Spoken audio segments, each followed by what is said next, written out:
আমি তো কথাই বলতে পারতেছি না। এদিকে আয়।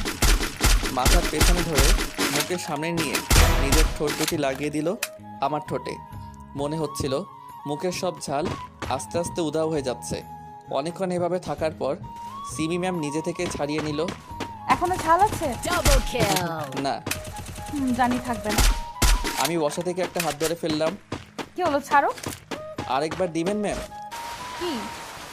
যে ওষুধ দিয়ে ঝাল থামালেন সেটা। ওষুধ সবসময় খেতে নেই, পেটে অসুখ করবে। আমি তো খাবই। আমি উঠে দাঁড়ালাম এবং সিমি ম্যামের দিকে এগোতে লাগলাম। উনিও পিছোতে লাগলেন। কি হলো, এইভাবে আসছো কেন? ওষুধ খাবো বলে। এটা কিন্তু ভালো হবে না। পিছনে দেয়ালে আটকে গেল। আমি ওনার মুখের ঠিক সামনে চলে আসলাম। সিমি ম্যাম নিজের চোখ দুটি বন্ধ করে ফেললেন। হঠাৎ আমার ফোনটা বেজে উঠল। সব কিছু ভুন্ডুল করে দিল। আমি ফোনটা বের করে রিসিভ করা মাত্রই সিমি ম্যাম ফোনটা কেড়ে নিয়ে কথা বলা শুরু করলো। কিরে হেমান্ত, কোথায় তুই? সন্ধ্যা হয়ে গেছে, এখনো আসছিস না? বুঝলাম আপু ফোন করেছে। তোর আদরের ভাই জেলের হাওয়া খাচ্ছে। সিমি ম্যাম বলছে, আমি শুধু শুনছি আর মুচকি মুচকি হাসছি। সিমি, তুই? সীমান্তের ফোন তোর কাছে গেল কি করে? তোর ভাই আমার কাছে, তোর ফোন কি অন্যের কাছে থাকবে নাকি? আমার ভাই তোর কাছে কেন? পুলিশকে মারার দায়ে হাজতে ঢুকিয়ে দিয়েছি। এখন শাস্তি দিচ্ছিলাম আর তুই ডিস্টার্ব করছিস। রাখ ফোন। এই সাবধান, আমার ভাইকে কিছু বললে তোর খবর আছে, বলে দিলাম। তোর আদরের ভাইয়ের চিৎকার শুনবি? পারলে শোনা তো দেখি। বলার সাথে সাথে সিমি ম্যাম আমার পেটে জোরে একটা চিমটি কাটলো। ও মা গো, মরে গেলাম গো। শুনলি তো তোর ভাইয়ের চিৎকার? তুই মারলি, অথচ কোনো শব্দ হলো না কেন? ওই, এটা কোন ধরনের মার রে? যে ধরনেরই হোক, তোর কি? ডিস্টার্ব করবি না, ফোন রাখ। সিমি ম্যাম ফোনটা কেটে দেবে এমন সময় হ্যাঁ রাখছি, ভালো করে যত্ন নিয়ে তোমার বাড়িটা। সেটা তোকে বলে দিতে হবে না। সিমি ম্যাম ফোনটা আমার পকেটে ঢুকিয়ে দিল। এত জোরে কেউ সিমটি দেয়? দেয়ালে হাত রেখে বললাম, ব্যথা পাইস তো? আমি একটা দিই। এই, বাজে ঠান্ডা ছড়াও। আজে বাজে জায়গায় হাত দিলে হাত ভেঙে ফেলবো। আমাকে আঘাত করতে পারবেন আপনি?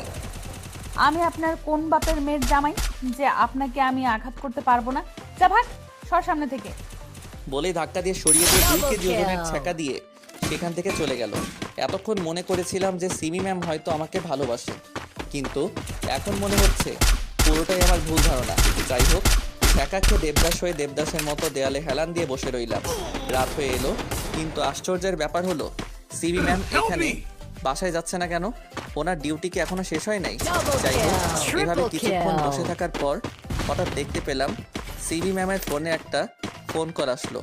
কথা শুনে মনে হচ্ছিল যে এটা আঙ্কেলের বা সিমি ম্যামের বাবার ফোন। ফোনের অপর পাশ থেকে কিছু শোনা যাচ্ছিল না, কিন্তু সিমি ম্যামের কথাগুলো স্পষ্ট শোনা যাচ্ছিল। কথাগুলো ছিল এরকম, হ্যাঁ বাবা বলো। হ্যাঁ বাবা, আজকে আর বাসায় ফিরবো না, থানায় থেকে যাব। একটা ইম্পর্টেন্ট কাজ আছে, তাই তুমি আমাকে নিয়ে চিন্তা করো না। মেয়ে বলে কি হয়েছে? তাছাড়া এখানে আমার...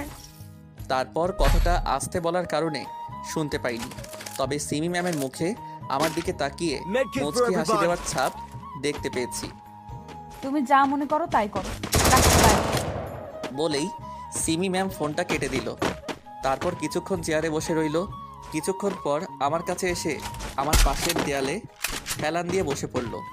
আমি এক নজর সিমি ম্যামের দিকে তাকিয়ে আবার চোখ নামিয়ে নিলাম। কি হলো, বাসায় যাবে না? এখানেই থেকে যাবে নাকি? এটা কি আমার শ্বশুরবাড়ি নাকি যে যখন ইচ্ছা ক্রিমিনাল হয়ে ঢুকবো, আবার যখন ইচ্ছা বেরিয়ে যাব? আমাকে এভাবে ছেড়ে দিলে বেচারা আবির কি ভাববে? Shut up! আগে তোমার মুখ বন্ধ করো। আবিরের সাথে আমার কথা হয়েছে। আবির তোমার প্রতি একটুও রেগে নেই। সে বলেছে আমি যেন তোমাকে ছেড়ে দেই। মেয়েটা কি ভালো, তাই না? এমন ছেলে ঘরে ঘরে থাকা দরকার। বলে সিমি ম্যামের দিকে তাকালাম। সিমি ম্যাম কিছু না বলে রাগি লুক নিয়ে আমার দিকে তাকালো। না মানে কি আর বলবো, আমি নিজেই তো ঠিক নাই, কিন্তু আর একটা কথা, আমি কিন্তু ঠিকই এখনো রেগে আছি। আবির কোনো কমপ্লেন না করার পরেও কেন আপনি আমাকে জেলে খাইয়েছেন? চর মেরে মেরে গুনে গুনে 32টা দাঁত ফেলবো। তোমাকে আমি জেলের ভাত খাওয়াইনি, আমার মায়ের হাতে রান্না করা খাবার খাইয়েছি। তাই তো বলি, এত ঝাল আসে কোত্থেকে?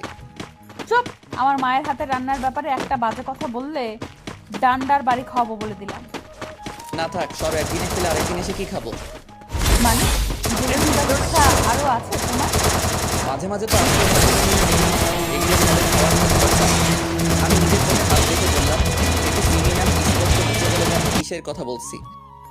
আর একটা কথা বললে মাথা ফাটিয়ে ফেলবো বলে দিলাম। আর একটা কথাই বলবো,